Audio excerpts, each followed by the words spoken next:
my level 3, I can't remember when, 12 years ago or so.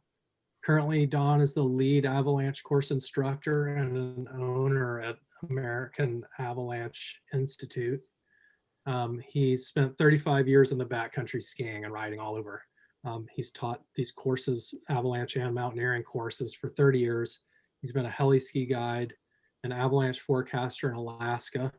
And furthermore, and most importantly, he did a winter season as a Hermit Lake caretaker back in the 1980s and worked for 3 years on the AMC construction crew.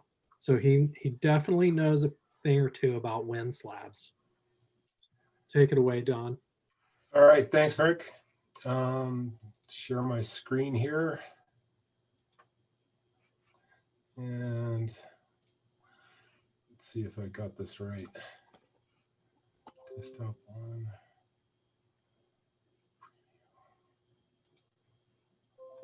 There we go.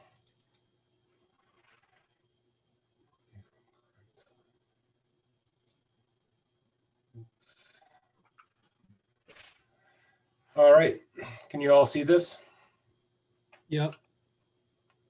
Taking that as a yes. Perfect. All right, so thanks for inviting me to ESAW. It's a pleasure being back.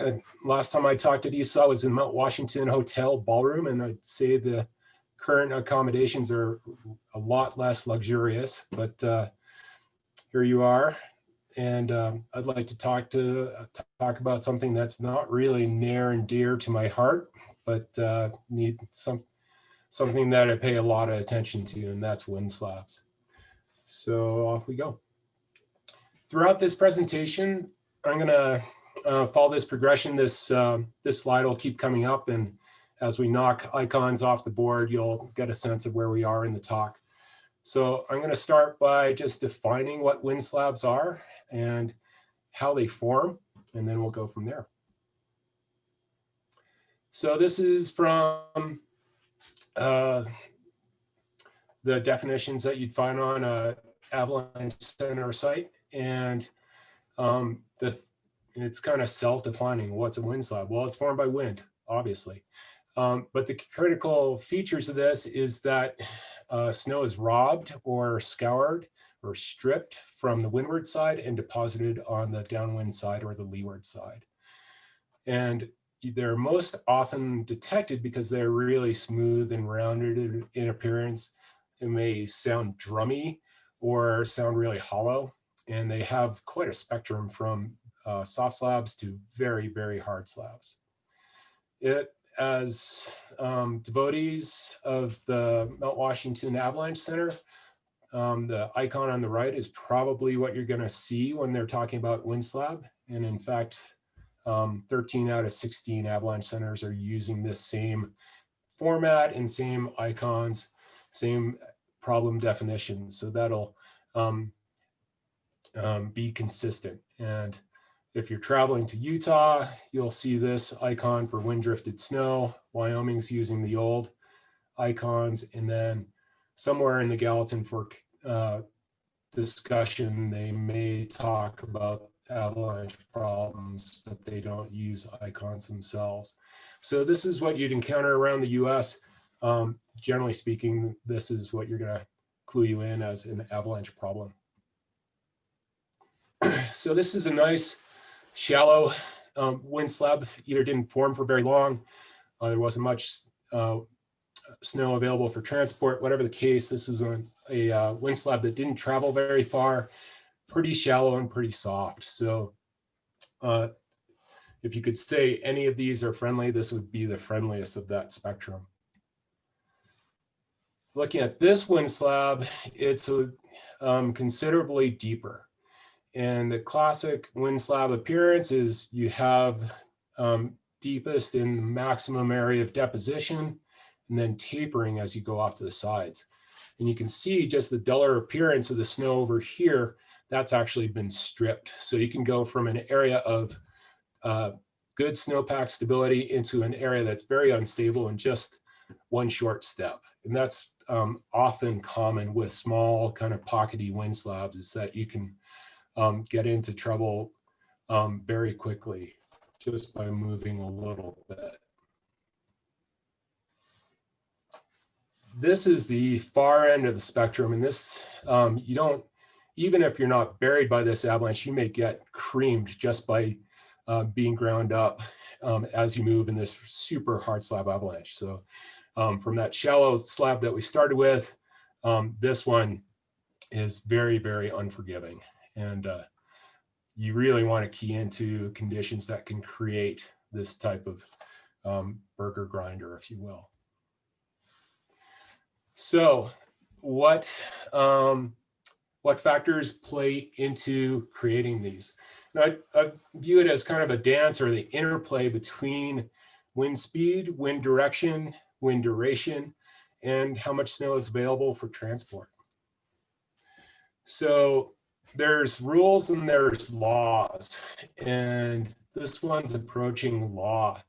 Snow hates rapid changes. Anytime you change the temperature radically, you increase the wind, or you increase the snowfall rate, it's a rapid change, and the snowpack typically does not react well to that.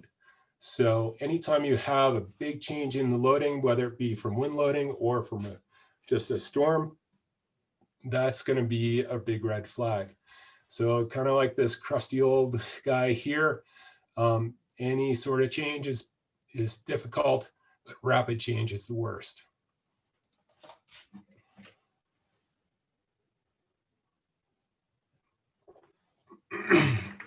Okay, I hope this is totally clear. Just move on. So this is a pretty busy graph. This is from a snow and avalanche field book, but it tells you a lot. So if we look at the left side, we have wind speed in miles per hour. And the next column is snow transport. And this is derived from a number of sources. Ian McCammon dug into it and said, for these threshold values below 15, 16 miles an hour, you might just start to see drifting of new snow, and that's what that plus symbol is. And as you increase the wind speed, it may dig into harder snow, like four-finger snow that's partly settled, it's just this slash. And then if you get into the higher end of the spectrum, it can actually dig into one-finger pencil hard snow that's rounded. So higher wind speeds can dig into older and older snow. So that's pretty important to know. We have this kind of sweet zone from 15 to 45 miles an hour or so. That's where the most wind slabs form. Above that, the snow is blown away. A lot of it is sublimated, which is a direct process from solid to vapor. And it basically just returns the atmosphere. The snow that remains in the air and then falls out much further downslope is more of a general dissemination as opposed to forming slabs in particular zones. So there's a point at which it's blowing too hard for wind slabs to form. So let's look at a few examples. In this range, moving from light to moderate, where we're starting to see drifting, this is what may be happening on the low end. You start with a beautiful snowflake, very fragile, very beautiful form. And at lower wind speeds, it bounces, or what we call saltation, along the snow surface. And as it does that, it stops doing it in the top 4 inches above the surface. It's breaking these arms off. And the more it collides with things, the smaller it gets. And the key to that is the smaller it gets, the denser and the harder it becomes. So it's packs in really, really, really tightly. If they look at the scale on this electron microscope photograph, this is 1 millimeter. So this is about the width of your fingernail. And you can see how tiny these particles are. And you can imagine how dense that slab is. Okay, getting darker here. So here are the processes. You have rolling in the top just a millimeter above the surface. These are basically grains rolling over one another, saltation being the bouncing, and that's in the top 4 inches. And then you get into turbulent suspension, which is within 300 feet of the surface. So it covers quite a spectrum. So crank up the wind speeds a little more. We've got in the zone of heavy drifting, moderate to strong wind speeds, 26 to 33-ish miles per hour. And what does that look like? Well, when you're out there, if there's a lot of available snow for transport, it could look like this. And it's basically a ground blizzard. And here's kind of an aerial view of what it might look like. There's lots of ground snow moving along the ground, but also some plumes starting to start off the ridges. So let's move up into the zone above where we're actually forming slabs. This is what it could look like. This is from Thompson Pass in Alaska. High pressure. This typically follows big dumps, and we get these horrible outflow winds. There's not much deposition happening. Mainly, you're seeing the sublimation and really, really strong wind speeds just blowing the snow past the slopes. We also see plumes coming off the peaks, and this is the same wind event a little later in the day with some alpenglow on it. And really the snow is blowing off the peak and really doesn't form very deep slabs at all. But on the surfaces where it's blowing across, they're blown into knife hard to ice hard surfaces. There's really very little good skiing after these wind events. So my guess is something like this wind event was involved in the fatality in Raymond Cataract just a couple years ago. You can see the upper areas where it's quite low angle, stripped of snow, and most of the snow was pushed down lower into the start stones in near tree line. And you can see this pocket in here that loaded up, and that was the demise of a solo skier who came down through pretty low angle terrain, got into this slope transition where it got steeper, and then got caught in this wind slab that brought him in through a very bad terrain trap. So poor day to be traveling in this terrain, and definitely a risky decision to be skiing solo. So we talked about speed. What about direction? Where's the wind coming from? This is all the Colorado stations have this ability to look at the 24-hour winds as far as the wind rows. And looking at this, I could say, wow, the wind at some point during that 24 hours came from just about every direction or every aspect. Fortunately, they were on the light side. So most of it was below the point where you could transport snow. The yellow is predominantly is moving into that range. So during this period, it would be hard to pinpoint where the snow was. I would generally say somewhere in this zone, if it in the kind of the south to east quadrant, if there was snow available to transport. Same day, let's look at Berthoud Pass. Wind speeds were generally greater than 25 miles per hour, and always greater than 15, and very concentrated out of the west-northwest. So windward side, west-northwest, and that would be blowing to the east-southeast. I would be concentrating my loading in this east-southeast quadrant, and generally saying the southeast quarter of the compass would be suspect as far as where snow could be moved to.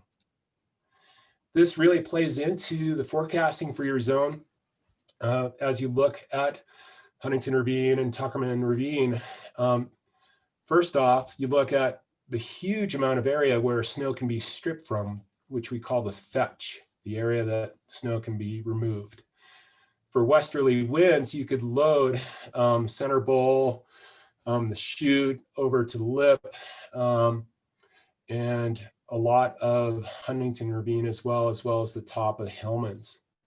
A more northerly wind is going to concentrate loading over towards, what is this, Diagonal and Damnation, right gully, and maybe some cross loading at the top of Hillman's, maybe some micro loading at the top of left gully. But that's, that wind direction plays into this very, this micro forecasting that the Avalanche Center does for all the different features within the ravine. So that's a big player into their avalanche forecasts. So beautiful picture, looking over the ranger cabin at Hillman's and looking like northwesterly to northerly winds, cross loading into the top of Hillman's and coming all the way down. Looking down at the bottom, we can see areas of local loading, smooth and rounded. This big part of the apron here looks loaded, but right next to it, you can see wind waves where it's likely scoured. So I'm getting a bunch of clues as to current wind direction and loading patterns just from this snapshot of the Hermit Lake area. So watch this video and think about where the loading is here in the Bridger Range.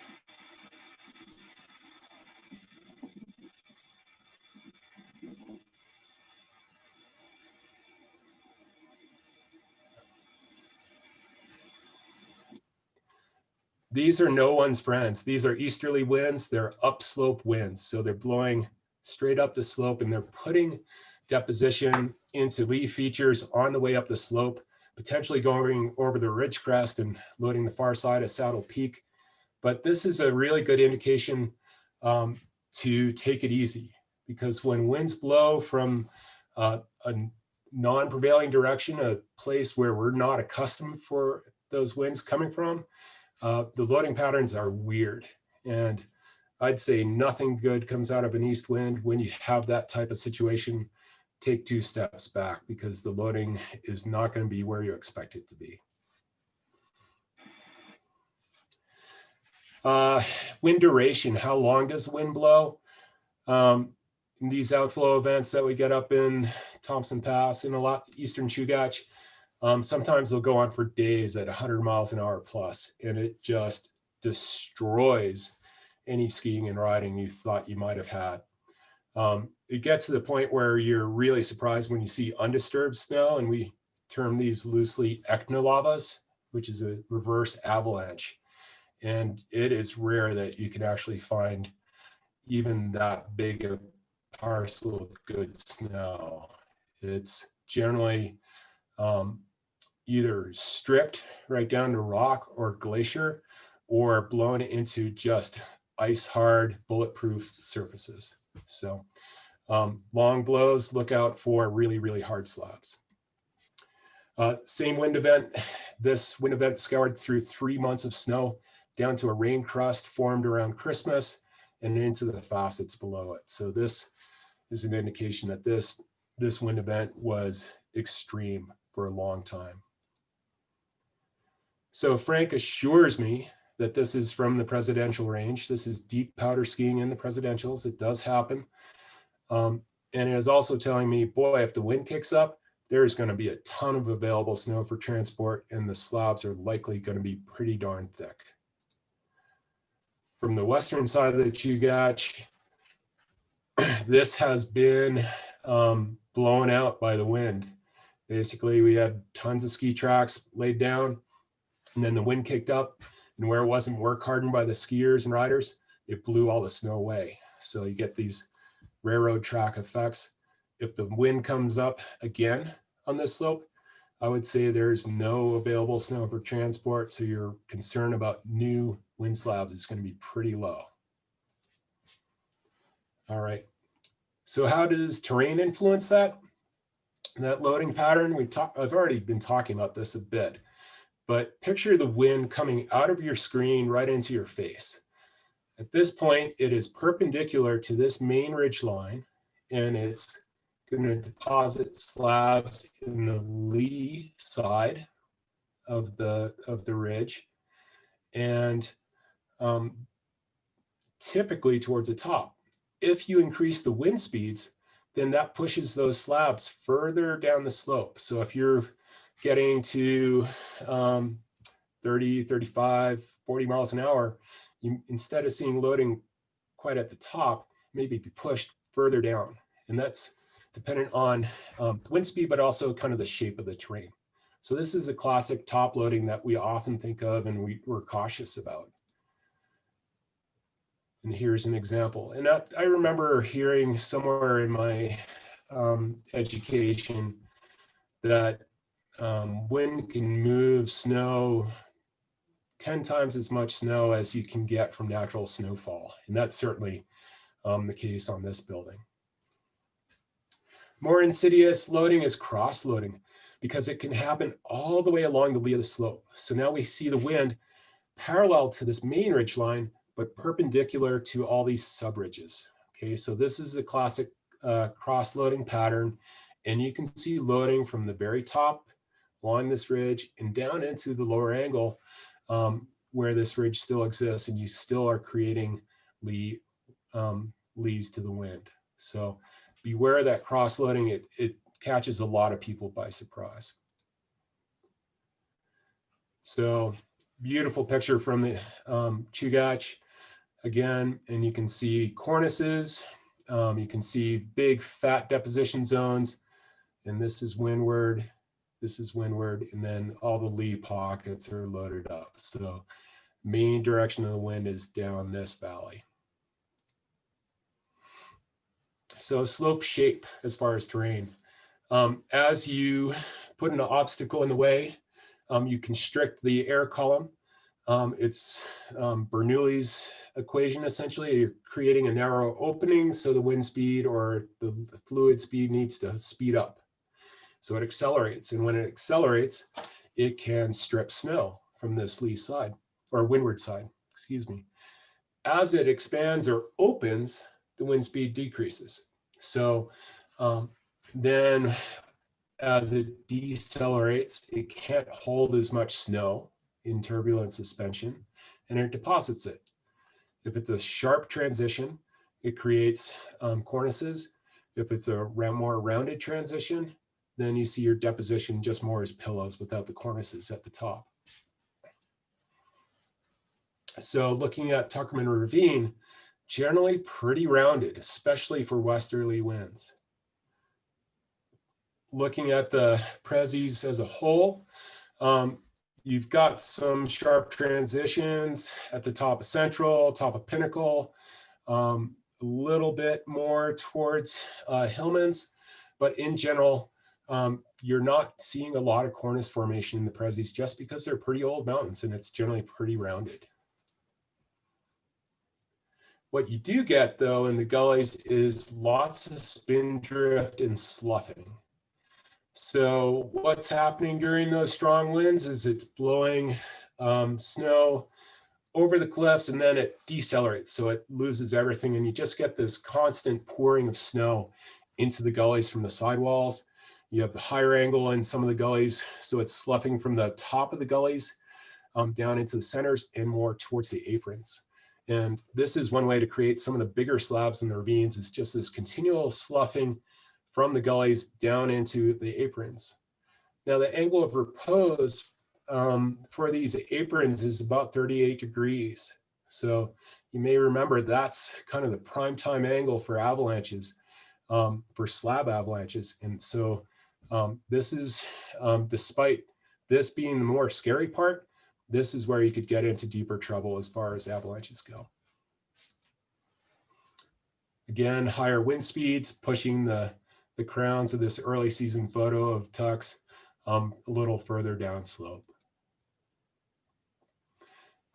What this photo screams to me is, hey, there must have been high continuity of some sort of weak layer and high continuity of the slab. This is a huge crown line incorporating most of the bowl. And you can see active wind loading, reloading it. And I would say probably kind of optimum loading speed. So 30 to 40 miles an hour, just continuously pushing snow over the cliffs and then building up a continuous slab all the way across. Lots of available snow for transport is all the things that kind of add up in my mind to say, why did we get such a big continuous avalanche? So perfect wind loading speed, ideal direction for this path, long duration, lots of available snow for transport. All these things add up to red flags, especially when they come together. This is, I remember hearing about this and I was like, I didn't think this could avalanche. Eastern snowfields off the summit cone of Mount Washington, really hovering in 32 degrees, really pretty low angle, but lots of available snow for transport, lots of wind, some element of a persistent slab involved. And yeah, given the right conditions over time, you can see pretty much anything over 30 degrees avalanche. So certainly not a frequent problem, but something you need to be aware of when the conditions kind of stack up. So a quick view, more western view of changes in terrain. We have a more moderate transition in here, a little bit of cornicing, but not very sharp, definitely not overhung, smooth, rounded, leeward appearance. This is a heavily loaded slope, getting into a little bigger cornices with a more abrupt shape transition, but these are pretty friendly. These are not, and you can see that how the steeper transition adds up to a much more dangerous cornice line. All right, so how do you anticipate these things? You're at home, you need to do your homework, and it should start by going to Mount Washington Avalanche Center and looking at the forecast. So let's take an example. Here's some raw data from the study plot by Hermit Lake. At least when I was working there, it was below Hermit Lake, just off the Tux Trail. And now it's automated. I used to have to go out there every morning and check things. But let's look at April 10th. This one stood out for me as a big dump. So close to 18 inches of snow. Looking at these two numbers, they're virtually identical. So it's around 10% density. They probably did a manual op to come up with 12%.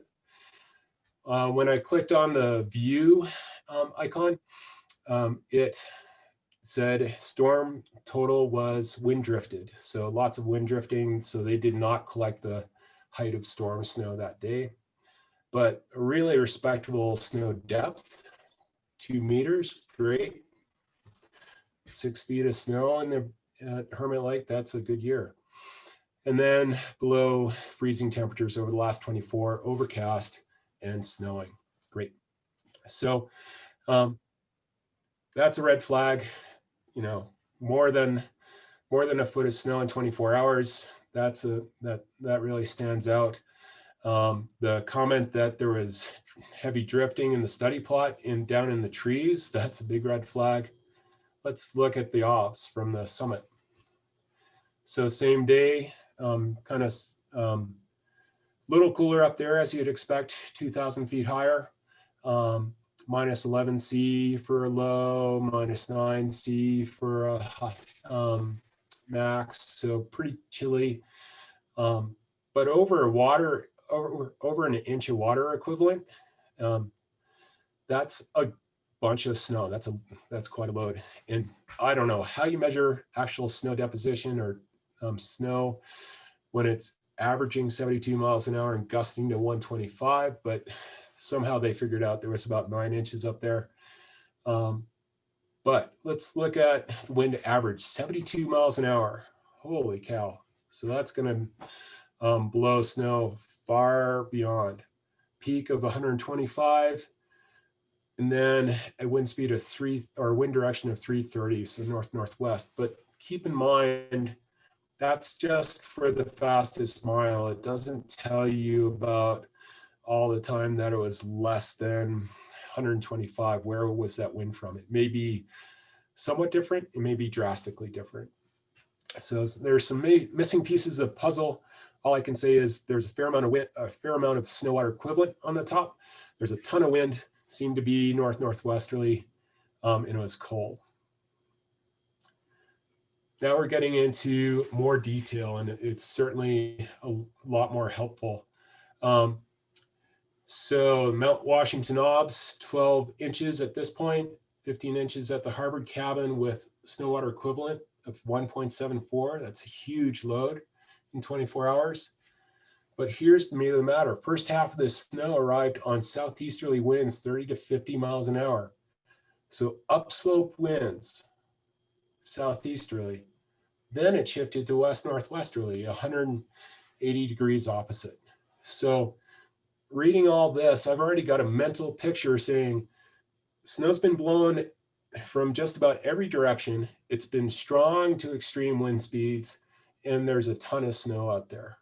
This is not a day to be taking any chances. So I'm going to be in non-avalanche terrain all day. So I go to the bottom line. It seems like this was built for a day when there was a search and rescue operation going on. But here's some of the language I've been talking about. East-facing slopes or east aspects with a large fetch, so a large area to strip snow from, primarily Tuckerman Ravine and the Gulf Slides, have the potential to produce very destructive natural avalanches and would be some of the best areas to avoid. Okay, so they're saying, hey, no brainer, natural avalanches are coming down. Some of the mountaineers in the crowd may be saying, perfect, well, we'll just climb up the bed surfaces. That is not a great plan when there's still more snow available for transport, it's still snowing, and the winds are continuing. So these slopes will reload and may still naturally avalanche again.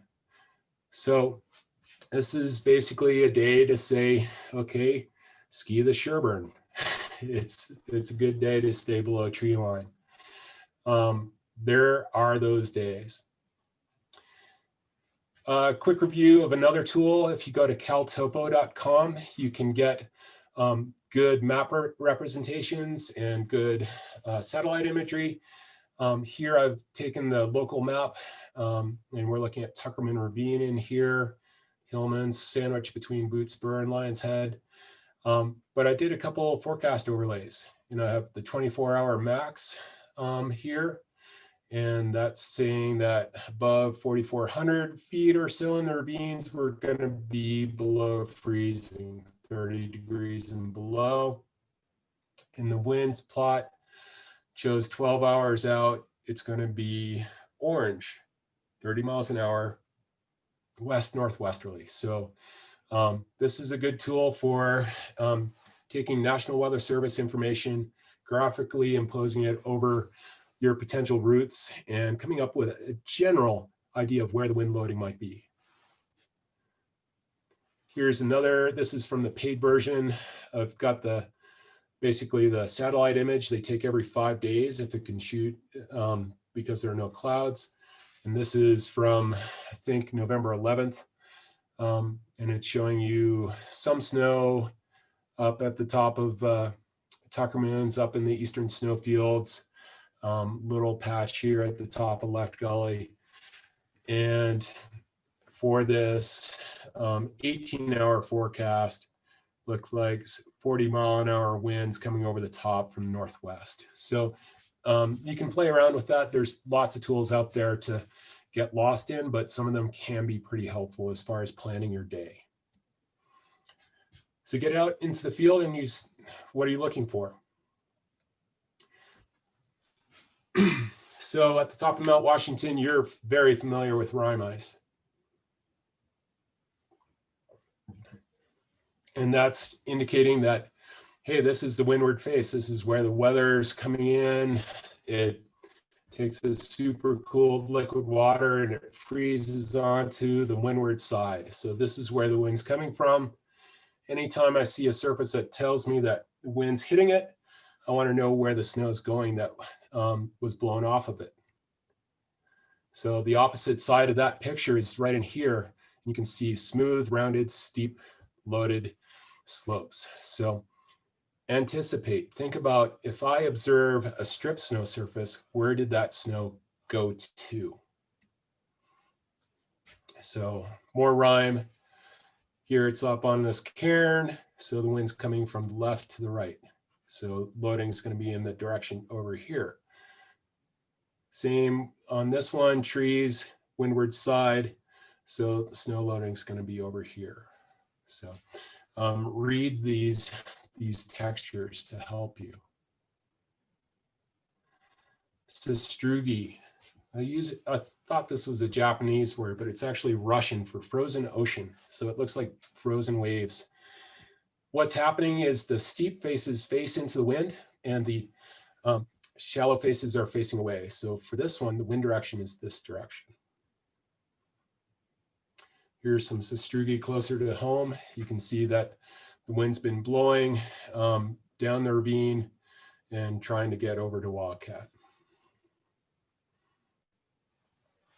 Lots of clues to wind direction in here, some not so subtle, but we have plumes coming off the summit. We have ground transport saltation in here, and we've got cornices along here, and we have drift tails behind these rocks, and we've got sastrugi here. So everything's adding up to telling me what's on this other side is suspect.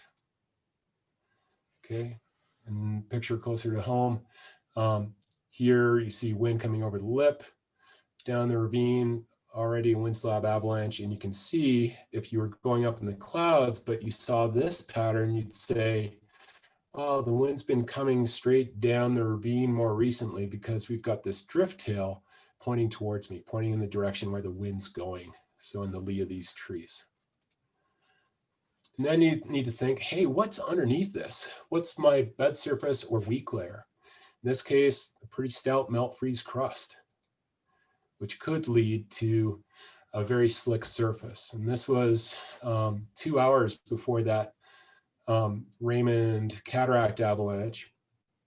Some riders and maybe some skiers, but look, mainly snowboard tracks coming through here, lower little head wall and triggering a wind slab on this old melt freeze crust that was pretty slick. So what do you do about it? How do you manage it? So a couple good rules. The closer you are to the time of wind loading, the fresher the deposit, the more sensitive it will be. The faster that wind deposit forms, the more sensitive it will be.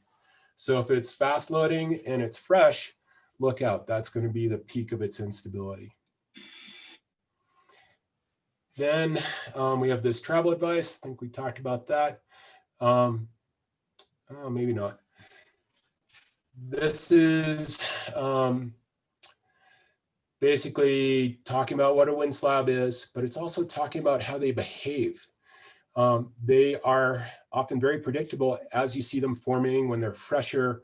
You know, you can recognize where they are, and they're generally pretty sensitive, so you know how to, it's pretty predictable. As they get older, as they get thicker, as they get harder, then they move into the more unpredictable part of the realm. Remote triggering, possible during heavy loading events. So independent of whether it's coming down on a persistent grain type or not, if it's coming down fast and furious with a lot of snow, there's more of a potential to trigger them when you're not directly on top of them. And then tests and observations, they're good for shallower wind slabs. As you get into thicker, they're not as easy to perform. So, and then test slopes, snow pits, all these different things you can do out there, slope cuts, they give you some level of information on stability. They're not as, generally not as reliable as storm slabs or persistent slabs. But if you find this kind of overview of the different avalanche problems, just type in avalanche problem toolbox into your search engine and it'll take you to basically this write-up for all the different avalanche problems. I highly recommend having a look through those. So I can hear Bruce cringing now. Why are you talking about slope cutting? You don't want to teach people about that. Well, some people in the audience, I anticipate, have done some of this. Some of you, most of you have probably seen it on videos, so I do want to address it. Slope cutting wind slabs is, it can be heroic when it's only 1 or 2 inches thick and freshly formed and soft, like this one. This one actually ended up going almost full track. It ended up stopping there, so it incorporated more snow as it went down. So the old ski patroller adage, too low, too slow, nowhere to go. Shut up. Too low, you're starting your slope cut, or basically going across a slope below where it would fracture. That means too low, that's inappropriate. Too slow, you don't have enough escape velocity. So if it does break right underneath you or above you, you don't have the speed to get out of it.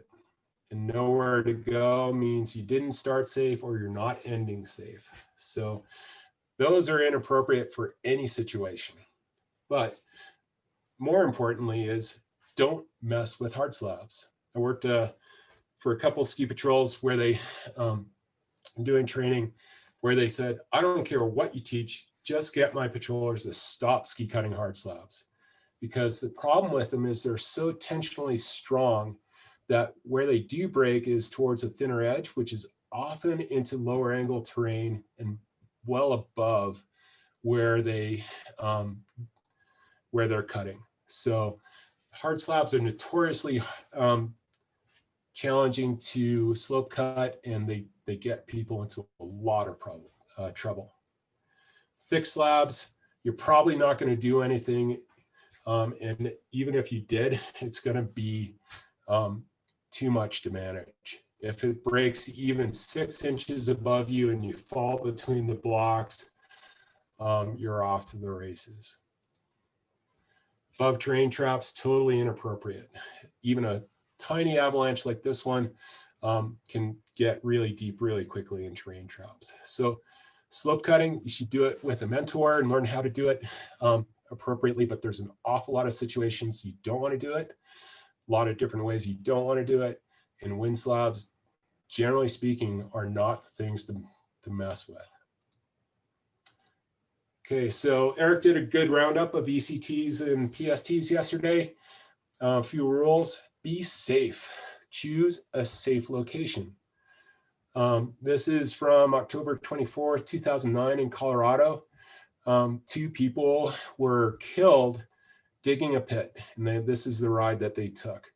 Don't let the pit be your last bit of information ever. Choose a safe location for your pits. Representative of the aspect that you want to travel on, and ideally the elevation that you want to travel on. Angle, as Eric covered yesterday, not hypercritical. You can figure out propagation or no propagation even on flat slopes. Polite, hey, there's a lot of people out there. If you can't get out of places where people travel, please fill in your pit. For wind slabs and deep slabs, I tend to target the thin part of the slab. Those are the best places that you can assess propagation. If you're tapping on 1.5 meter thick slab, chances of your forces from the taps actually penetrating down and getting that weak layer to pop are quite low. So I tend to target the edges of the slab.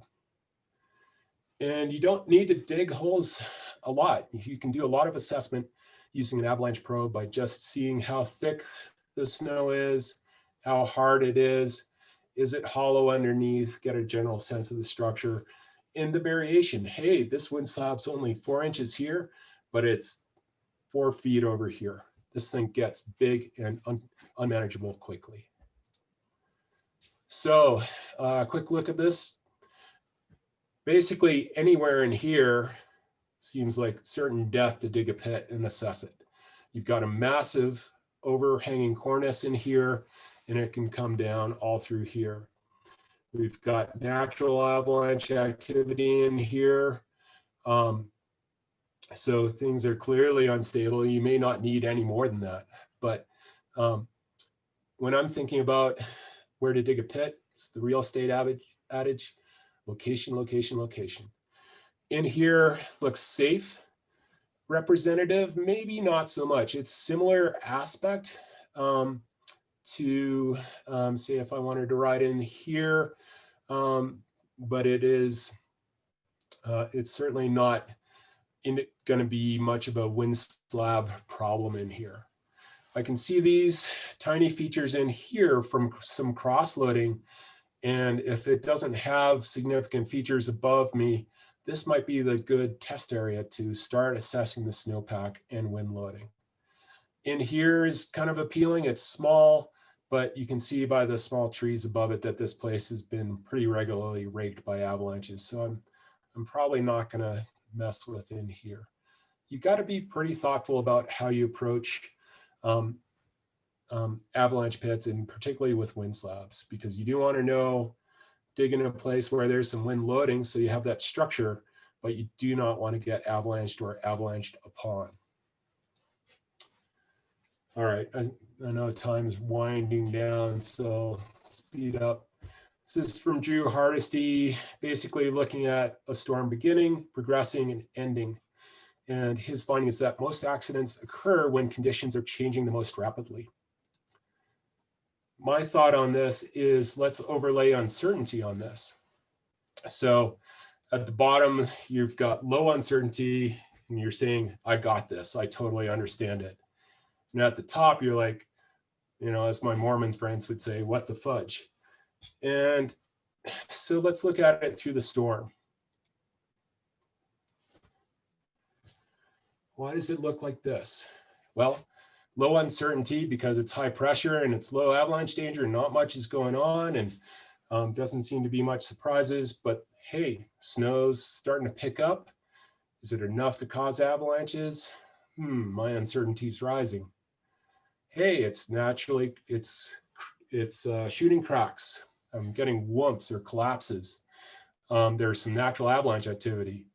It's high avalanche danger. That's pretty low uncertainty. Hey, I know what's going on. It's unstable. It's time to not be there. But as the storm's ending, my uncertainty is climbing again. Why is that? It's because I don't know how quickly that is bonding. So in this time following the end of the storm, I need to be pretty cautious. That decreasing over time. If we look at this in a colder situation or where there's a persistent weak layer, that uncertainty is going to last a lot longer. Albert Despain delivered mail to Little Cottonwood Canyon for close to 50 years, and in fact was doing it into his 90s. And he knew nothing about avalanches other than after heavy fall of snow, wait 2 days. We don't really take advantage of that in this era of Strava and Snapchat and Instaface and all that other stuff that, hey, our friends are doing it, we need to get out there and get it now. But you often, by just waiting a day, you can avoid the bulk of avalanche activity. So a long talk about wind slabs, mainly focused on the presidentials. Be aware that as you move into high altitude mountaineering or skiing, whether it be in the Alaska range or in the Himalaya, the predominant avalanche problem is wind slab. So what you learn in the presidentials and in the Northeast applies to a great degree in the bigger ranges of the world. The problems, the avalanche accidents on Denali typically don't involve huge quantities of snow. It's typically a small wind slab pocket that then starts someone falling. And that's quite common. Okay, so to sum up, snow hates rapid changes. I kind of beat that to death. Do your homework. Definitely anticipate this era of cell phones. I'm sure there's cell service up at Pinkham Notch and Crawford Notch at this point. you can get the avalanche forecast before you get out into the field. But if not, get it the night before. Get the information that you can the night before. Never stop observing the snow. Look for those indications of wind scouring, wind deposition, wind direction. I believe Eric said this yesterday, but when snow packs the question, terrain is the answer. Choose simpler terrain when you have high uncertainty. It's the guide's answer every time. Revert back to terrain. And it's sad, but it's true. The mountains don't really care about you at all. So you have to go into them on their terms. So it's know what they're telling you. And they're telling you this is not the day, then you need to respect that. And I would say this applies to all avalanche problems. And I think it's a tougher time to be an aspiring skier, a rider, sledder, mountaineer than it was when my time in the ravines, just because there's so much emphasis on getting the fastest known time or to be impressive and be rad. If you can slow down, appreciate the mountains for what they're for, and take and observe what they're telling you, I think you'll be in a lot better situation as far as avoiding wind slabs. All right, thanks to a ton of folks. These are the folks that kind of started me down learning about avalanches. Thanks to all of you for having me. And I don't know if there's time for questions. Yeah, we've definitely got some time for questions. Don, thanks for all that. That was awesome. Sage advice there. We got a few questions in the chat, in the Q&A boxes. So one question from, boy, I'll butcher this name, Mattis Petros. How long is rime ice a good wind indicator for? Can it survive for multiple days and be misleading? Yes, it can last for weeks. So it's often a better indication of prevailing wind direction than most recent wind direction. But if you're nearer tree line and there's been enough sun to melt things out, then it can be a good indication of what most recently happened. But if you're looking for clues for loading from the very top of Mount Washington, that's not going to work too well. Yeah, that's certainly been my experience. Is wind deposit, this from Nicholas Shaw, is wind deposited snow always unstable? No, it's pretty remarkable. The problem is having full confidence in that. The first significant avalanche ride that I took was after one of those outflow events in Alaska, and it had blown everything into just billiard table hard surfaces. And we were skiing hard, thick slabs with impunity. There was we weren't skier triggering anything. I mean, the worst hazard was slide for life in those conditions. But as we moved further down in the mountains, we got to where the wind slabs tapered to being thinner. And I skied onto this slope, and all of a sudden it went from just rock hard solid to drummy hollow. I stuck my ski pole through, and it was only 4 inches of hard slab over a bunch of junk. And it was like, oh, this is bad. And I had my clients in a safe spot, but I was in the middle of the slope. And I radioed the helicopter and said, well, I'm going to ski out, but I don't like it. And he was looking right at me as I triggered the entire face. Or slope that was about 300 feet tall. And it took me for a good tumble before I was able to roll out to the side. But I guess the point of that is even when it all appears really good, watch for those conditions that are different. So if you get a pattern that hey, the really thickest parts of these slabs, the centers of these gullies are rock solid. I probed through them, and there's no hollowness to them, and it's been a week. Do you look out for those spots that are different? That, hey, this is just a 45 degrees different aspect, or it's in the full sun for the first time. Those are the ones that get you. Yep, I'll echo that. Just in my experience, those wind slab situations like you described, from a thick slab moving on to the thinner part of the slope, that's caught and carried, I would say most snow rangers at this point on Mount Washington. And that's one of the reasons why, as I've grown older, I essentially refuse to ski alone. It's just, it's those kind of hard slabs that can be so surprising, and they're so prevalent. I think most people will agree. If you don't ski windboard in New England, you're basically not gonna go skiing, but maybe 4 or 5 days a year. Right. So yeah, awesome, Don. Thank you very much. We will move on now to our next speaker. He probably doesn't need introduction for most.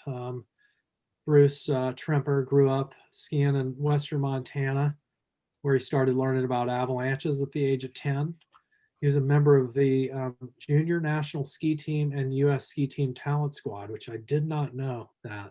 I thought he was just an avalanche guy, but it turns out he's a good skier too, and an NCAA division downhill champion.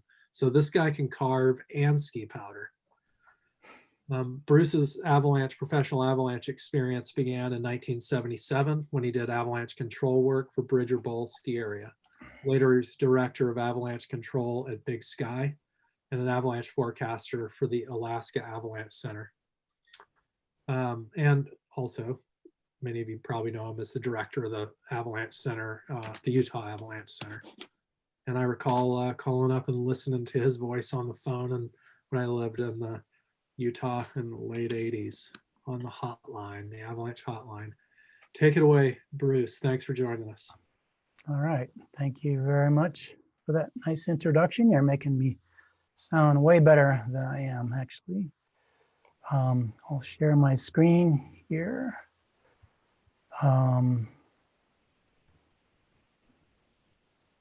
And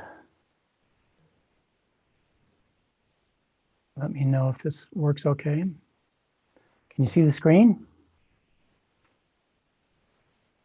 I can't see the screen. You said you cannot see the screen? Cannot see it. Uh-oh.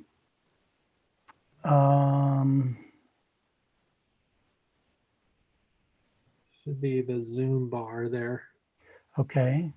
And can you see, do I have to tap this? I think you just, Oh, I have to hit, there's another button I have to tap, share screen. yep. Now just presenter's view and you're good to go. Okay. And so you can see me, my screen, and you can hear me, right? Perfect. Good to go. All right. What I'm going to talk to you about today is a little bit simpler subjects.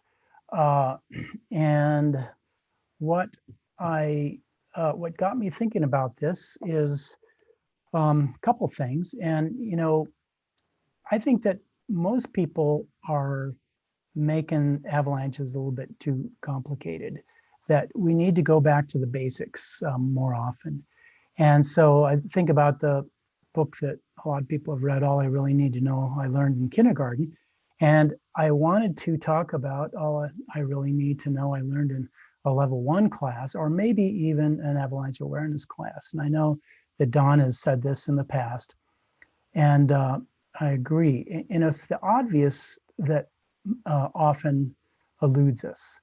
And I wish I had $5 for every time somebody said, hey, you're an avalanche professional. You know, you know everything about snow. What's your secret sauce? How do you go get the goods, you know, in those really steep, deep days when everybody else is scared to go in there, and you've got the skills to do it. I mean, how do you do it? Tell me how you do it. And I have to just say, well, actually, I don't. If it's dangerous, I don't go there. And they just don't quite believe me. my wife, Susie, wrote a little short forward from my book, Staying Alive in Avalanche Terrain. And let me just read the first paragraph to you because I think it's pretty cool. She said, when I first started dating Bruce 25 years ago, this is several years ago, so we're almost 30 years now, I thought, cool, now I'll get to ski all the steep and deep slopes before anyone else would dare ski them. The keys to the kingdom are mine. Boy, was I wrong, at least the way I had envisioned. Yeah, I got to ski some pretty great stuff, but not exactly the razor thin margin for error that I'd envisioned. I learned pretty quickly about Bruce that he's cautious, scaredy cat cautious, slow, methodical, and deliberately cautious. Also, he very rarely skis high consequence terrain. What I learned pretty quickly about avalanche professionals in general is that they're cautious, scaredy cat cautious, slow, methodical, and deliberately cautious, and they very rarely venture into high consequence terrain. And so Susie, and she wrote this, I didn't ask her, she just gave it to me one day and says, I want you to make this the forward for your book. And I said, cool, I love it, I love it. So that's what this is about, is I just kind of prepared 10 different points that I wanted to talk about that you learn in a level 1 class, and just sort of develop those a little bit more and just kind of drive them home, because I think those are the things that really save people's lives. It's not the fancy stuff. So number 1, avalanches are very dangerous and very scary. And I don't need to tell you that. And I would love to show you video here, but videos don't work very well on Zoom. But just go to the Know Before You Go video, kbyg.org, developed by the Utah Avalanche Center. This is our 3rd version of it, I think, or maybe our 4th version. Anyway, it's got lots of big, scary avalanches in there and people getting caught. So go there and play this. It's, it's 15 minutes long.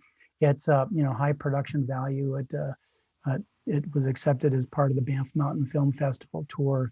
So good stuff. So go check that out, and you can be very, very convinced that avalanches are very dangerous and very scary. That's usually the first thing involved, is just convincing people of that. Number 2, if you make a mess, clean it up. Back to kindergarten rules. So, use your gear. As a minimum, beacon, shovel, probe. We all know that. And, use an avalanche airbag if you don't mind carrying a little bit of extra weight and having your wallet a little bit lighter weight. But they're all good and they do work pretty well. But if you do, remember something that's really important. You can't always clean up a mess, so don't make one in the first place. And so that's a lesson that a lot of people have to learn the hard way. Now, based on published studies of people seriously involved in avalanche, a beacon, shovel, and probe and airbag will save about half, only about half of those who would have otherwise died.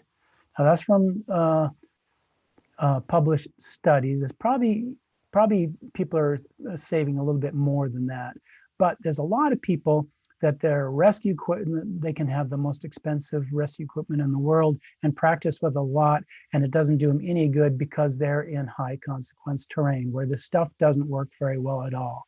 So that's one of the things I want to talk about. Also, Dave Richards, the Alta Snow Safety Director and a longtime search and rescue member, said something like this. I'm just paraphrasing him because I don't have an exact quote, but he said, unintentional human-triggered avalanches keep going up and up every year, and at the same time, avalanche fatalities remain flat. In other words, people are learning the wrong lesson. They're learning to be good janitors, cleaning up the mess, but they're not learning how to avoid avalanches. And I think he's got a really good point here. And Dave has been on, every time I go on an avalanche rescue, Dave is there, and he's been on the sharp end of the rope for a long time now, so he really knows. So what we need to do is start learning how to avoid avalanches. And terrain is the secret sauce. We've heard that a lot by various instructors here. When snowpack is the question, and snowpack is almost always the question, then terrain is the answer. So we got to learn how to read avalanche terrain and how to manage avalanche terrain. So I'm going to show you a graph. I promise this is the only graph that I'm going to show you tonight. And I'll show you some infographics later, but this is a graph. Now, I have a master's in geology, so I love graphs, you know, and I got a minor in meteorology too. So I look at a graph and they're cool because they contain all the information you need. But let me explain this to you. And on the left here, the vertical axis is the percent of human triggers avalanches occurring at each degree of steepness. So at the top of the chart, you have the most number of avalanches, and the bottom, the least. And then on this axis is the steepness in degrees. So we always measure things in degrees, not in percent. And what you see is a big hump here in the middle. So it bullseyes right at 39 degrees.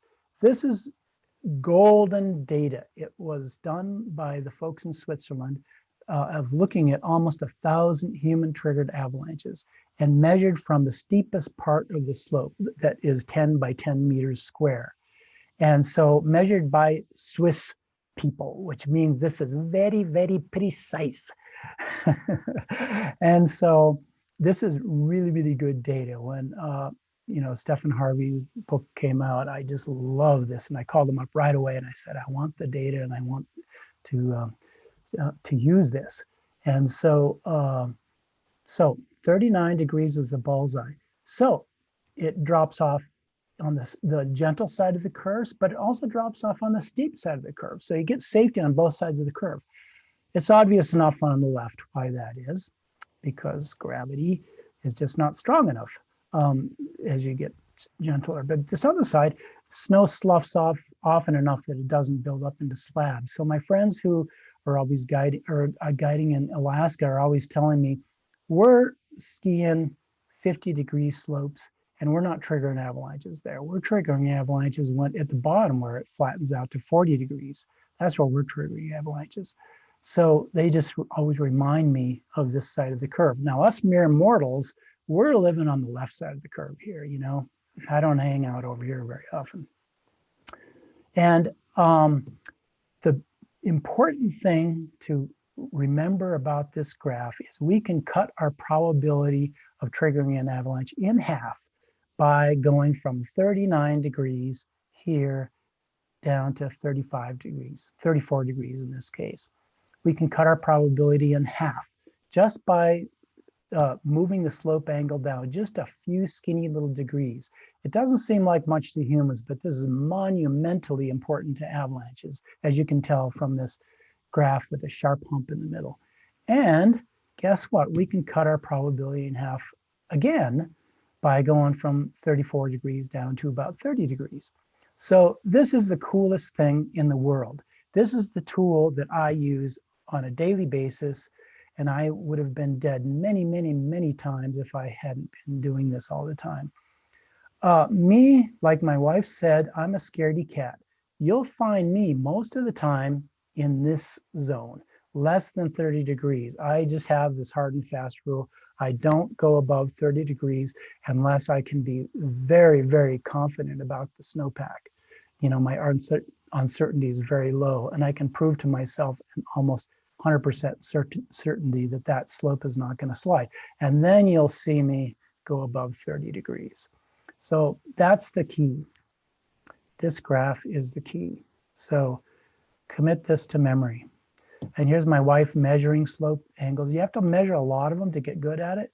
You just use the iPhone in this case, and there's a lot of different apps. And it's better to sight up or down the slope instead of laying this on the slope, which is notoriously not as accurate. But I like to sight up and down the slope and get a really good feel for what slope steepness is of various kinds. Very, very important. You can also do this in pre-trip planning. You can use something like CalTopo or Gaia GPS, and then color code the steepness of the slope. In this case, the orange, I believe, is steeper than 30 degrees, and I'm not sure exactly what the cutoff is here, but the colored stuff you kind of want to avoid, especially if there's any kind of avalanche danger. So this is good for pre-trip planning, for planning routes in and out, and so on. You have to watch out for this because it misses the small features that won't show up on this.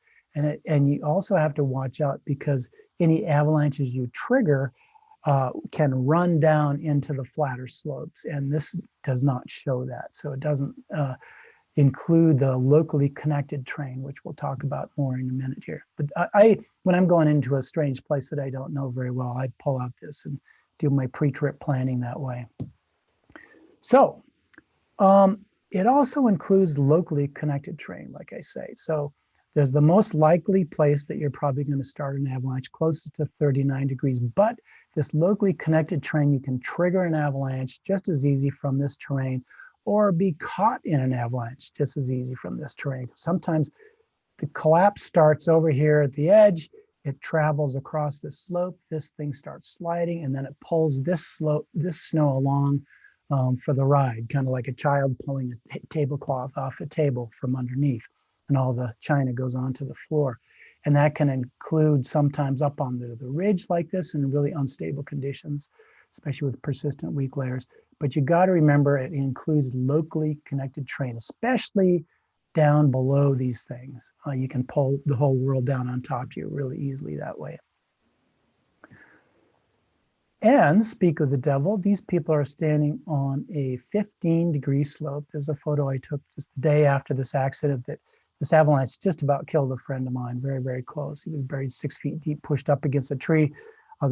Just below this, it drops over just a very, very short piece of the slope is 32 degrees, and then it goes back to being 30 or 25 degrees.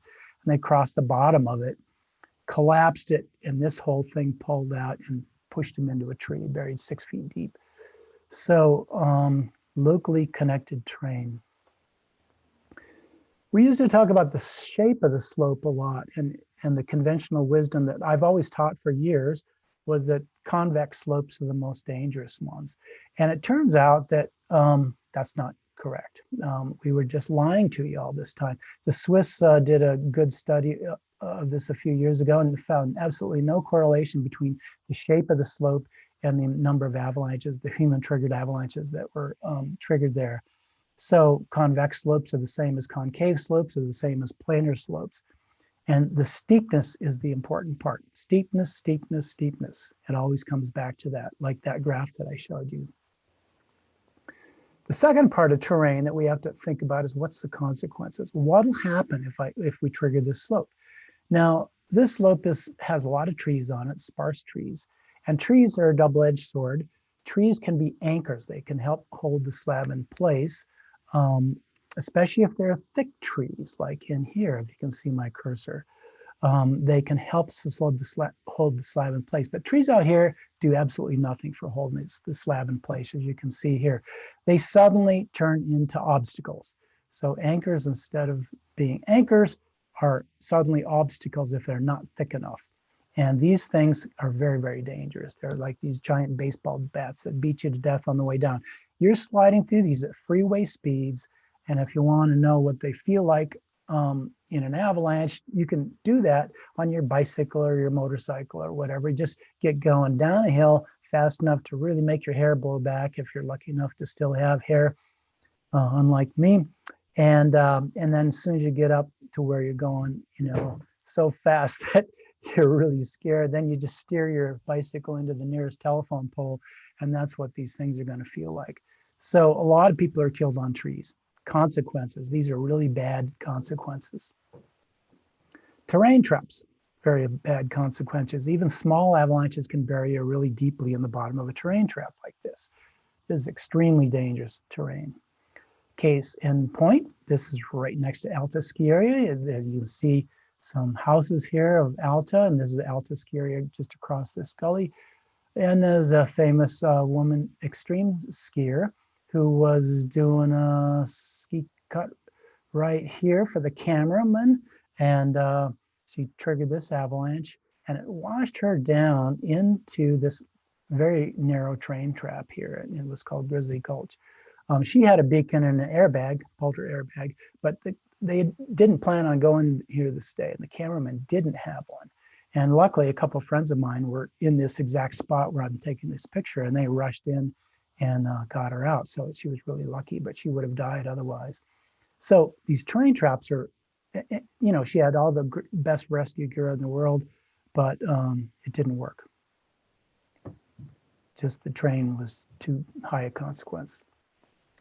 And if it's just big avalanche terrain, this is big, gnarly terrain that's just going to chew you up with rocks and trees. And it's big terrain. This is maybe 2,000 vertical feet here, and the slope in the background probably comes down 5,000 vertical feet off the summit. So, you know, just imagine your friend gets taken for a ride, especially off the top of this peak. They're down 5,000 vertical feet below you. And they took a very fast ride down there, and it's going to take you a long time on a slow ride trying to get down the bed surface to rescue them. So that's also high consequence terrain. And then also remember, you know, you can't always see the consequences from your perspective, especially with cornices. Don't ever walk up to the edge of a drop off in the mountain because it's probably got nothing but air underneath it. I've just about died 3 times in the mountains, and all 3 times have been in cornices. Don't trust them, hate them, don't like them. This is the way this is a little infographic I created to look at this, to analyze terrain. I just think that when I look at terrain, I'm looking at 2 things. I'm looking at steepness and I'm looking at consequences. So steepness determines probability and consequences are consequences. And this is a standard risk equation, probability versus consequences. Every risk thing that you study in the world has got a little chart that looks like this. It's green in one corner and red on the other. And so this is no different. So less than 30 degrees down here, and this is prime time steepness here, and so on. Dangerous up here, safe down here. Anchors below you mean bad consequences. So it's increasing the consequences into the red. Thick anchors, like trees, are actually decreasing the probability. So it kind of moves us down a little bit in probability, if all that makes sense. So I'm just going to use a chart like this to just look at terrain. This is how my avalanche eyeballs look at terrain. So let's first look at that slope. It's a small little test slope. It's only about, oh, I don't know, 20 feet high. It's a favorite little test slope of mine. I go jump on it every time I go by here, and sometimes I'll dig a snow pit on it. Probability, consequences, how many people think it has a high probability of sliding on something like that? Oh, everybody's hands went up. Yep, it's got a probability that's up here. How about the consequences? If you got your partner off to the side, they can rescue you or something if it slumps down on you. Not bad consequences. So I would probably plot it in there somewhere. Does this make sense? Just a little chart like this. So this is how my avalanche eyeballs work. Same with this one. That little slope, it's a little test slope, same kind of deal. Low or high probability, but low consequences. Same deal here. Here's a little test slope you can jump on before you get into the terrain that's going to kill you. Same kind of deal. Let's go to the medium part of the spectrum now. Here's a slope that's hits, this is Super Bowl in the Uinta Mountains, and this is about, as I recall, it's about 33, 34 degrees. And if you get caught here, what's the consequences of getting caught here? You've got a clean run out, nothing to hit. At least your avalanche safety gear has a chance to save your life here. So the consequences are not quite as bad. So I would plot it somewhere in there, in the middle, maybe in the yellow zone. Something like this, same thing, kind of a average slope angle, medium. And then if you come down the gully, there's really not too many obstacles to hit. So same kind of story. I would plot it kind of in the middle. And then how about here, up in there, same kind of deal, intermediate steepness, and a clean run out is probably not going to be too bad. Your avalanche rescue gear might work there, same kind of deal.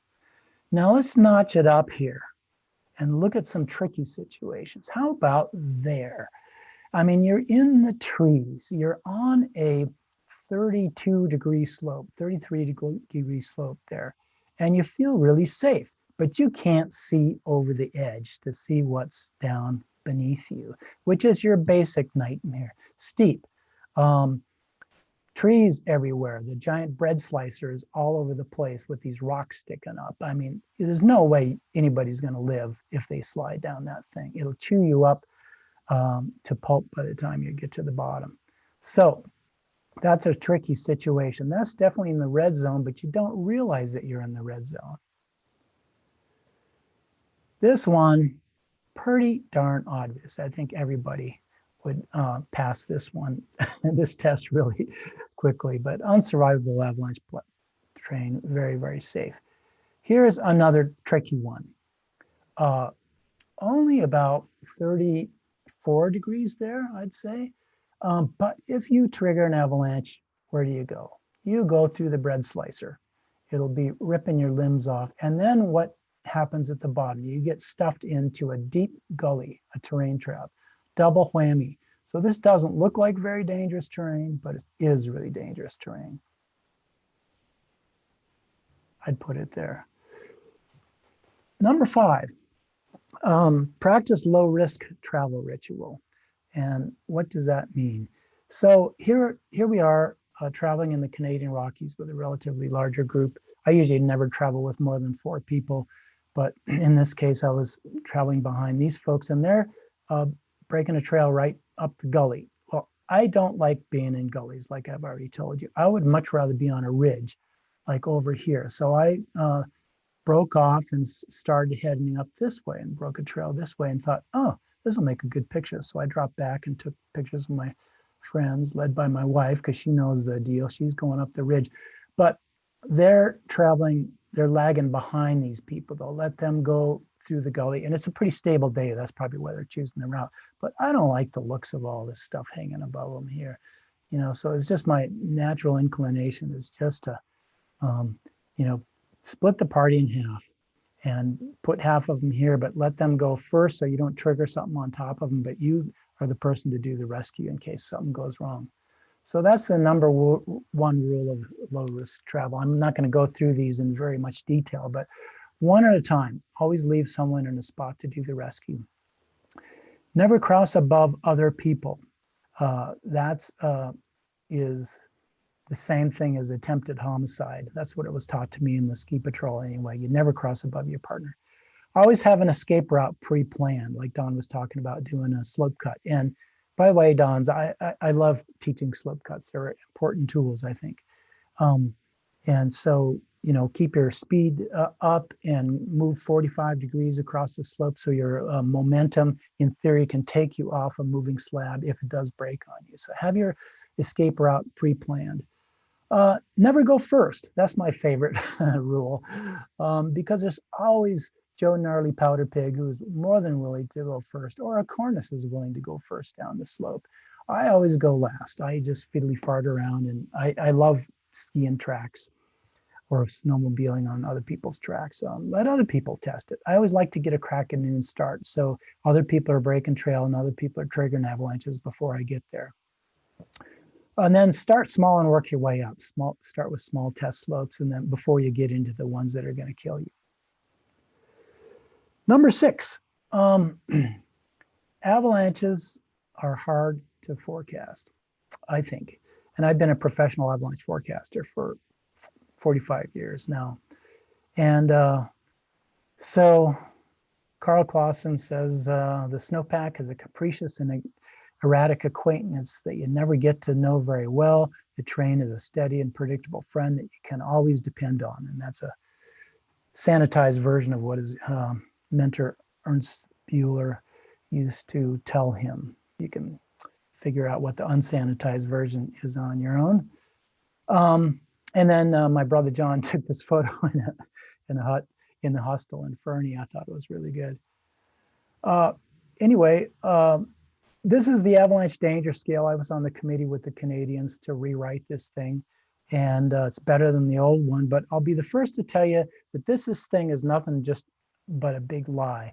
This looks like it's linear, 1, 2, 3, 4, 5, low, moderate, considerable, high, extreme, but this scale is not linear. It looks like this. So this is the way they present it in Switzerland in their classes. And so it's a, this thing doubles, they figure the avalanche danger from all the calculations they've done roughly doubles for each step in the danger rating. So level 3 is twice as dangerous as level 2 and so on. So it makes it kind of tricky with avalanches. This is the one of the things that makes tricky about avalanches. So to use Dale Atkins' analogy, level 1 green is like crossing a two-lane highway. And level 2 is like crossing a 4-lane highway. Level 3 is like crossing a 8-lane highway. Now this starts to really give you pause. And this tells you what it's really like out there as the snow gets more and more stable. This is an exponential increase, which most people don't expect. So level 4, this is why most people don't go out at high danger. It sounds dangerous, and it is dangerous. Imagine all these cars going 60 miles an hour and trying to get across this. I don't know where this is, but I don't want to live there. Or a 32-lane highway at extreme. I don't know where this is either. But that's basically what you're dealing with. And with avalanche size, it's very similar. 1, 2, 3, 4, 5 for avalanche size. This increases by 10 times with each level increase in avalanche size. And this is level size 4, and this is size 5. So pretty much the entire mountainside comes down at extreme. So this is what we're dealing with. This increases by a factor of 10 for each one. So be very, very careful. Snowpack danger increases exponentially. Number 7, if it's dangerous, don't go there. It's pretty simple. And we see this over and over and over. You know, this is a danger roads that we use in Utah, north, south, east, west. And this is the top of the mountain, this is the bottom of the mountain down here. And we plot it so where the danger is. So it's high danger at upper elevation, northerly facing slopes. It's moderate danger here. So if you're gonna go out, the place where you wanna go is here where it's yellow. You don't wanna go here, but time after time, people have their favorite slopes are up here, high elevation, northeast facing slopes, and they go there even no matter what it says. If it's considerable danger, that's where they go. And it just doesn't make any sense at all. If it's dangerous, don't go there. Go to where it's safe. So considerable, the first sentence here says dangerous conditions. Okay, I helped write this and I insisted that phrase be in there because it is dangerous conditions. Up here is very dangerous, like we saw in the freeway example. So most people don't go out here. So essentially you're dealing with a 3-level scale, low, moderate, considerable for most people. Once it gets to be high and extreme, nobody goes out there, or most people don't. So it's really a 3-level scale that we're dealing with most of the time. And this dangerous conditions means dangerous conditions. Don't go there. And if you do have to go to a place where the conditions are dangerous, then go back to our reliable, stable friend and stick on 25-degree slopes. You can have a great time, a lot of fun on 25 to 30-degree slopes. So terrain choices like the steering wheel in your car, you steer it away from danger and towards safety. And it's just a great tool. This is my little infographic that I like to show people of far as the danger of the terrain based on consequences and steepness with pictures in there so you can compare, and then the danger here. So a lot of people say, they do it just backwards. They say, I want to go to these kind of slopes. You know, that's where I want to go. And I don't care if it's considerable, I'm going to go there anyway. Well, you're going to be in a world of hurt. You're in the red zone. So the thing, what this means is if you want to go to a slope like this, the time to go to it is when it's low, when it's green. This is the only time that you've got the snowpack conditions to safely go to this slope and not die. Does that make sense? And when it's extreme or high or up here with the dangerous snow, then hang out in this kind of terrain. Canadians have the same kind of deal. they call it simple, challenging, and complex terrain based on the AT's rating, the Avalanche Terrain Exposure Scale, which I won't go into, but go to the Canadian website and you can read all about it. They rate their trains up there with that, and I wish we had enough money to do that in the United States. But the bad part about this is kind of a bigger section of land that they're rating, and that's why I like this a little bit better, because it's for specific slopes, and that's what's going to kill you, is a specific slope. And you can get a steep slope that's steep enough to kill you even in simple terrain on this, because it's kind of looking at a more drainage scale as far as scale goes. Number 8 is communicate with your partners. And it's really hard to communicate with your partners. It's hard to kind of be the safety nerd and bring something up and say, hey, wait a second. And so I think a really good way to do it is just to say, what's the plan? That works pretty well for me. You know, you're doing a beacon check at the car, and you check everybody's beacon. You say, hey, hang on. You know, your friend who's training for the next Randonnée rally race wants to take off and race up the hill, and you won't see him till the top. So grab him and say, hang on, and just say, what's our plan? Let's talk about it here. You know, oh, well, I'm freezing. I need to get going. Well, put on your jacket. Let's talk about the plan. Where are we going to regroup? Blah, blah, blah. So have a discussion there and stop at critical decision points along the way, and just ski up and say, okay, what's our plan? That's why I like to dig snow pits, because it gives everybody a perfect opportunity to stop and look at the snow pit, and you can say, what's our plan? A lot of times you're too far away from somebody, and especially in the trees, I'm always losing people in the trees. And so I like radios like this. I think radios are good things. And it's your habits that save your life. And that means we don't have time to go into all these, but do pre-trip planning. Where are you going to go? What kind of terrain is appropriate on a day with the kind of snowpack you got? Choose good partners. I always go with 4 or less people. You get more than 4 and the problems just increase really, really rapidly. Somebody's always not getting the memo when it's more than 4 people. Avalanche rescue gear, survival gear, bring the right stuff. And look at your observations and discuss things on the way to the trailhead. Do a beacon check at the trailhead and discuss the plan. Stop at critical decision points to discuss the plan. Use evidence-based decisions, including test slopes and snow pits. Follow low-risk travel ritual. Communicate with each other. And at the end of the day, debrief and just, you know, get back to the car and say, you know, how did we do today? I mean, I felt uncomfortable about when we were up on the ridge today. Has anybody else felt that way? I mean, just kind of open the conversation that way so that you can talk about it and debrief and say, you know, we could do that better next time. Next time I go up there, I'm going to do this. What do you think? Yeah. All right. And then share observations with the Avalanche Center. So in other words, the system is the solution. That's what I always teach.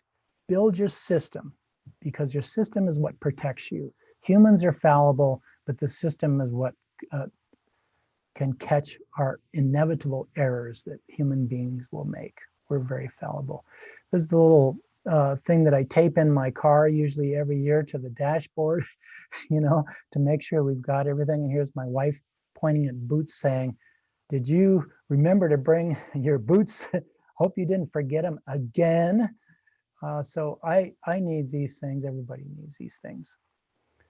And then number 10, the last thing I want to just say is, what are the avalanches doing? If you want to get into the business of trying to outsmart the snowpack, and most of the time I don't think you need to outsmart the snowpack, just because you can use terrain, you can use all the basic stuff that I've been talking about, and let the Avalanche Center outsmart the snowpack. But if you're going to try to outsmart the snowpack, your first question is, what are the avalanches doing? Ed LaChapelle, the grandfather of American avalanche research, would come back to Alta. He did avalanche research at Alta starting in the early 1950s, and he used to visit Alta all the time. And I lived in the cabin where he used to live, so he would come by there. And his first question every year when he arrived was always, well, what's your theory about the snowpack? He never would ask that. He would always say, what are the avalanches doing? What are the avalanches doing? Because that's the important part. As an avalanche forecaster, that's what I've learned, is it doesn't matter what your theories are. The best sign of avalanches are, that's right, avalanches, other avalanches. So don't forget about the basics if you're trying to outsmart the snowpack. Anyway, thank you. If you just want to come up to speed with some of the basics, start with the Know Before You Go website on our website, kbyg.org. Watch the video there. There's some tutorials. And then here's the shameless promotion part of the talk. You can get one of my books, Avalanche Essentials for level 1 classes, Staying Alive in Avalanche Terrain for level 2 classes. And yeah, buy these books. I don't make hardly any money on these things. It's such a small little market. I think my wife keeps reminding me I make 10 cents per hour for the work that I put into them. But I just want to get the information out there. Anyway, that's all I have. And thank you very much.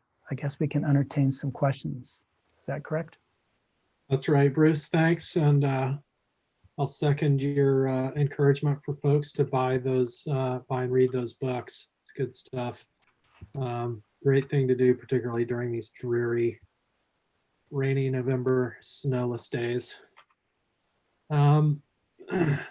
Let's see, we got a few questions here in the Q&A. Aaron Rice has a good one here. I would love to hear a bit more about convexities not affecting stability.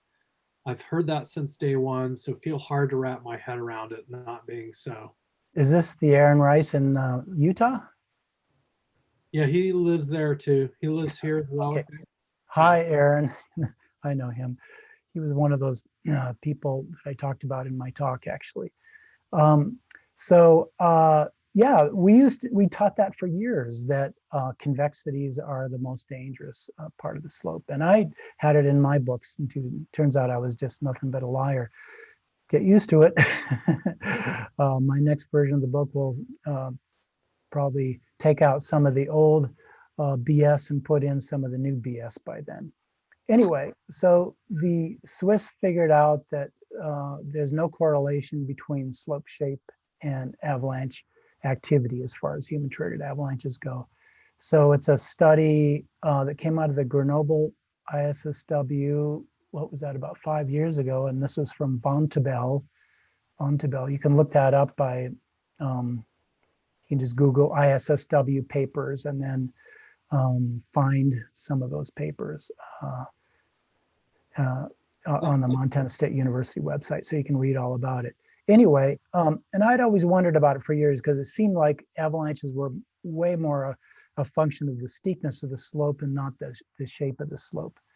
Like that, my friends from Alaska who ski the extreme terrain, they say, well, we always trigger the avalanches at the bottom where it's getting flatter, where it goes to 40 degrees instead of 50 degrees they've already been skiing. That's a concave slope. That's where we're triggering avalanches. So this convex stuff is not always true. Anyway, so that's where it comes from.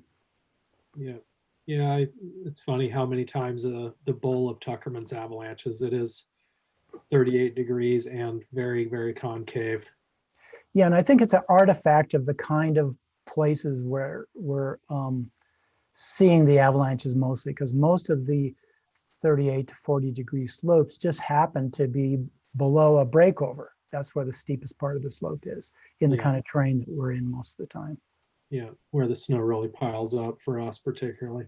Yeah, I mean, for wind, that's a different story. I mean, Tuckerman's ravine was where wind slabs were invented, as near as I can tell. Yeah, strong history of them there. Got a couple more questions here. I love this one. How did a cautious person such as yourself end up on the airy side of a cornice 3 times? Well, you know, I was young and stupid, just like everybody else. So that was most of it.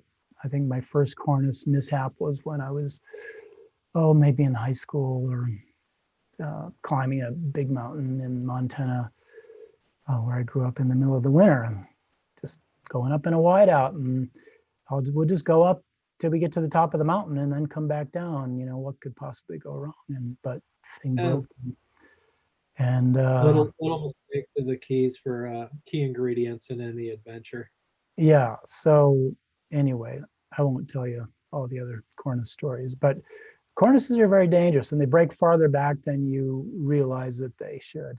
And one of them broke back behind a line of trees. I was standing behind a line of trees. There was a bush between me and the edge, but it still broke back to where we were because it was locally connected terrain. It was, you know, persistent weak layer. It sucked up onto the top of the ridge, and it just, you know, somebody pulled the down lever on the elevator shaft, and we just dropped. You know, I thought, what was that? It couldn't have been a cornice. We were standing back from, you know, we were behind these trees.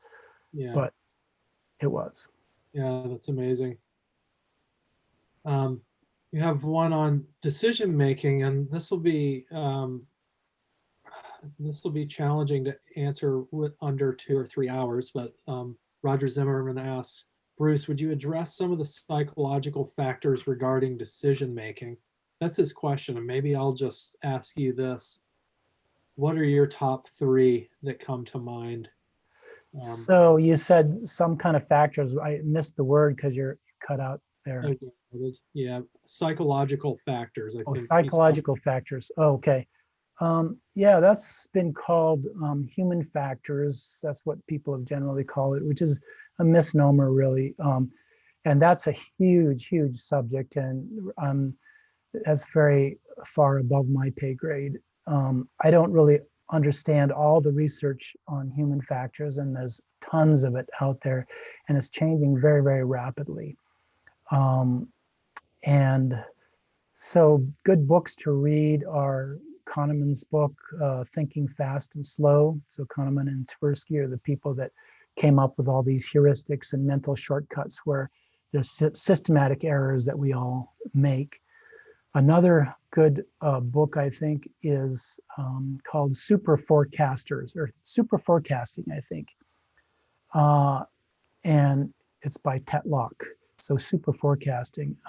And it talks in the end of it, well, most of the book is about how people who forecast for a living, what works for them, you know, what their thought processes are, what trips people up when decision making. That's a very, very good book. So I would suggest both of those. Great, good stuff.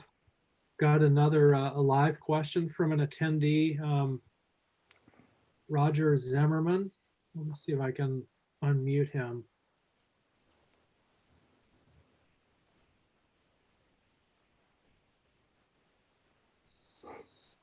Bear with me one moment. Joe, can you see him? Am I unmuted? Oh, there you go. What's your question, Roger? The question, he addressed the question. That was the one before about psychological factors regarding decision making. Okay, great. Thanks. Yeah, I thought I recognized his name from the last time. Okay. But Maybe one more, and we'll call it a night. What terrain features do you base your uphill route around? Nathan Hall asks. I think going uphill, at least as a skier, you know, you travel very different on a snowmobile than you do on a skis than you do on snowshoes. But I'm mainly a skier, and going uphill, you have to put the terrain in very conservative places because you're going slow. You got your climbing skins on, and people tend to pack together and talk more going uphill. You know, so it's, you have to be a lot more disciplined to spread out. So going uphill, I put it in conservative places, you know, on gentle slopes, or if you have to go up something steeper, try to be in the thick trees, so that trees can help anchor the slope. And plus just the radiation from the trees and then snowballs falling off the trees helps to stabilize the snowpack underneath the trees too. So that's another way I'll go uphill is through thick trees sometimes.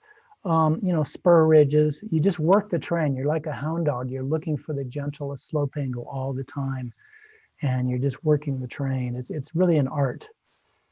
So does that answer your question? My guess is that does, and I'll finish with it is an art, and there's people that are really great at it, and try and partner up with those folks rather than people that put their heel elevators straight up and beeline up the slope. Well, thanks again, Bruce. Thanks for joining us, and Yeah, thank you. This has Thank been you. great. great talk. We're getting lots of positive comments from folks in the chat box and very accessible information. And do everyone check out those books. It's really something to survive in this field and thrive as Bruce has over time. And I love the strategy of keeping it below 34 or 30, either one. There's certainly great skiing to be had at those angles. And I know the Snow Rangers, we hang our hats on skiing half runs where we don't go up into start zones. We stay in the trees and we stay on the low angle south-facing slopes. Just because the more you expose yourself, the more you're gonna risk getting unlucky. So thanks. And thanks for everyone for joining us. Thanks for supporting the Foundation and the Avalanche Center and our efforts. And a reminder to those folks who are signed up, we're going to start half an hour earlier tomorrow nights at 6:30 rather than 7. And that is so that folks can check out at 8 to go to the GBA, the Granite Backcountry Alliance has a film going on. So you can go to their website, check that out and sign up. And I think we'll probably keep running past 8 for our panel if we need that time. But be thinking of questions you want to pose to all the panelists over the past 2 nights. We'll have most of the night tomorrow devoted to your questions and comments. And thanks for joining us again.